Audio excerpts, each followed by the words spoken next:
मैं Vinod Kumar Singh, TS college Hisua, Nawada, Bihar, Magadh विश्वविद्यालय बिहार की ओर से आज हिंदी की क्लास में आप देखें कि हिंदी साहित्य के इतिहास के अंतर्गत कल तक जो चर्चा हुई है कृष्ण काव्य पर, उस कृष्ण काव्य में हम लोगों ने अब तक जाना कि इस पूरे काव्य के प्रवर्तक कवि सूरदास हैं। इसके अतिरिक्त नंददास, चतुर्दश दास, आप देखें कि विट्ठलनाथ, कुंभन, बड़े बड़े कवि इसमें आते हैं, अष्टछाप के बड़े कवि हैं। इन सब में सारे उसमें आ जाते हैं। परमानंद दास, ये सारे कवि उसमें मौजूद हैं। यहाँ तक कि केशव को भी आप रख सकते हैं कृष्ण काव्य में। रीतिकाल पर हम जब आएंगे तो बातचीत करेंगे कि कृष्ण काव्य किस तरह से रूप अपना बदल लिया। लेकिन आज के लिए कृष्ण काव्य की जो पहचान है वो आप देखेंगे तो दो बातों के लिए बहुत महत्वपूर्ण है। अभी अभी कृष्ण जन्माष्टमी का समापन हुआ है। अभी छठी का कार्यक्रम जो 6 दिनों के बाद होता है, आमतौर पे मंदिरों में भोजन वगैरह कराए जाते थे। खैर इस साल तो कोरोना की वजह से सारी चीज़ें बंद रहेंगी।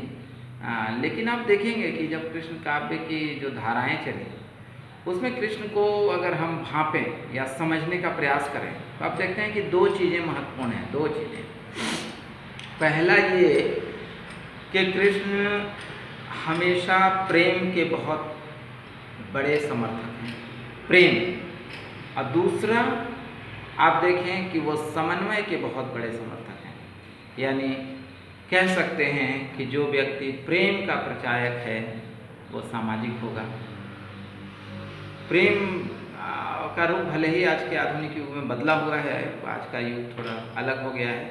वो प्रेम को पैसे से, प्रेम को बहुत कुछ, वो भावनाओं का सम्मान और इज़्ज़त कम हुआ, क्योंकि पूंजीवाद का समय आ गया है और हम कहीं न कहीं पैसे के होड़ में, होड़ा होड़ी में बिल्कुल अपने आप को खो से गए हैं। भीड़ में तन्हा भी हों तब भी भीड़ में हैं, इसका गर्व करते हैं।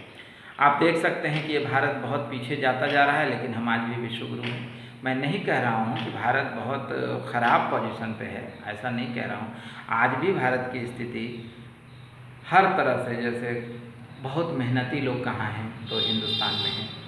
बहुत ईमानदारी, माँ बाप का सेवा भाव या बड़ों का आदर, आज भी अगर आदर्श रूपी समाज अगर कहीं है तो वो भारत या हिंदुस्तान में है।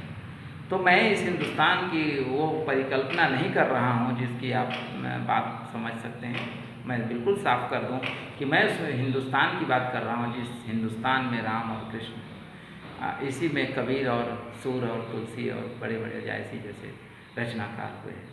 आप आइए आधुनिक युग तक तो बहुत बड़े रचनाकार अर्जुन नागार्जुन जी हैं, सच्चिदानंद गे हैं, दिनकर हैं, तो ऐसे बड़े रचनाकार हैं। तो उन पे मैं नहीं जा रहा हूँ, केवल कह रहा हूँ कि कृष्ण दो चीज़ों के लिए, प्रेम पहली चीज़। आप देख सकते हैं कि अपनी माँ से तो प्रेम है ही है, दूसरे को भी माँ से कम नहीं दर्जा दिया।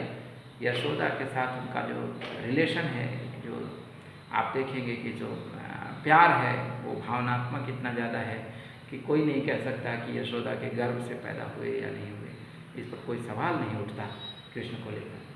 आप देखेंगे कि उस गांव, जिस गांव में ये जन्म ले बचपन अपना बिताते हैं, उस गांव के साथ कितना प्रेम है, गोपियों के साथ कितना लगाव है। माखन मिश्री, गैया और नदियाँ और तालाब, कितना प्यार है, कितना स्नेह है। मिट्टी मिट्टी से, कण कण से अगर कोई जुड़ा हुआ है तो वो कृष्ण है। कृष्ण के काव्य में इस चीज़ की प्रचुरता है, इसकी महत्ता है और अधिकता भी। तो इसको देखते हुए आप कह सकते हैं कि कृष्ण काव्य में प्रेम का बहुत ही महत्व है। राधा के साथ ही संबंध नहीं है, बल्कि राधा तो खैर राधा हैं, लेकिन उसके साथ आप देखेंगे कि आपके दो तरह से कि गोपियों के साथ भी उनका वो ऐसा ही अंतरंग भाव, अंतरंग मिलन वो है। हाँ, प्रेमी होना और प्रेमिका होना वो एक अलग मकसद है, लेकिन जो भावनात्मक जुड़ाव है वो राधा के साथ यदि है तो गोपियों के साथ कहीं कोई कमी नहीं है, वैसा ही लगाव है। तो दूसरा है समन्वय। आप प्रेम जब राजा बनकर और चले जाते हैं मथुरा, तब भी यशोदा से या नंद से उतना ही प्रेम है, गोपियों से उतना ही लगाव है। मथुरा के कमरों में बैठे हुए कृष्ण रोने लगते हैं, तो पूछना पड़ता है उद्धव को कि क्या हो गया, संदेश लेकर जाना होगा।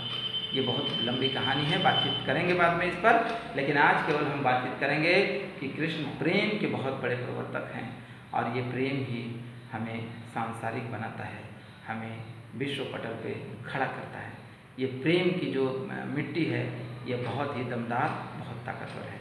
तो ये प्रेम जो कि उनको मिट्टी से लगाव बनाया, एक एक जीव और जंतुओं से उनको समर्पित कराया, ये प्रेम। और दूसरा समन्वय, समन्वय में कहीं कोई कमी नहीं। देवता और मानव, इंसान और दानव, और सब में समन्वय पैदा करने वाले कृष्ण, आप देखेंगे कि गैया को भी उतना ही प्यार करते हैं जितना वो प्यार उनको राधा से है। आप देखेंगे कि जितना राधा को प्यार करते हैं उतना गोपियों को करते हैं।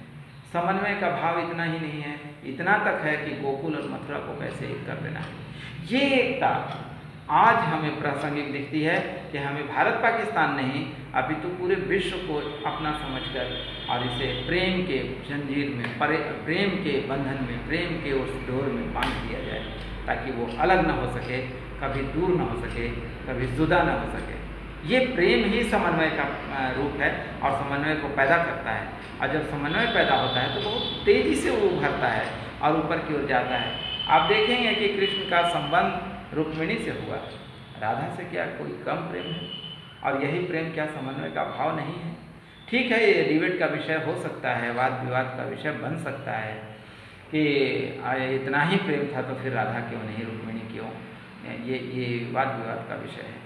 लेकिन सच यही है कि समन्वय की दृष्टि में आप देखेंगे कि सूरदास को दर्शन दे देना, और बारिश होते हुए ग्वालों को अगर दिक्कत है, परेशानी है, तो पहाड़ उंगलियों पर उठा लेना, और इंद्र से दो हाथ कर लेना, ये कृष्ण की शानी रखती है।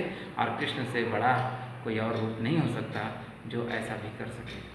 आप देखेंगे कि घर का माखन ही क्यों, तुम्हारे यहाँ से भी खाऊंगा, नहीं कोई फ़र्क है, नहीं कोई जाति, न कोई धर्म, सब कुछ सामान्य हो जाता है। और कृष्ण की यही तो एक खासियत है, यही तो इंसानियत है, यही तो सबसे बड़ा रूप है। आज के लिए प्रेम और समन्वय की बात करके हम आज माहौल को या वातावरण को रोकते हैं, और कृष्णमयी वातावरण में हम कल बातचीत करेंगे कृष्ण के उद्धव पात्र पर, कि कृष्ण के साथ काव्य में उद्धव का क्या प्रसंग है और क्यों महत्वपूर्ण है। आज के लिए इतना ही। बहुत बहुत धन्यवाद, बहुत बहुत धन्यवाद।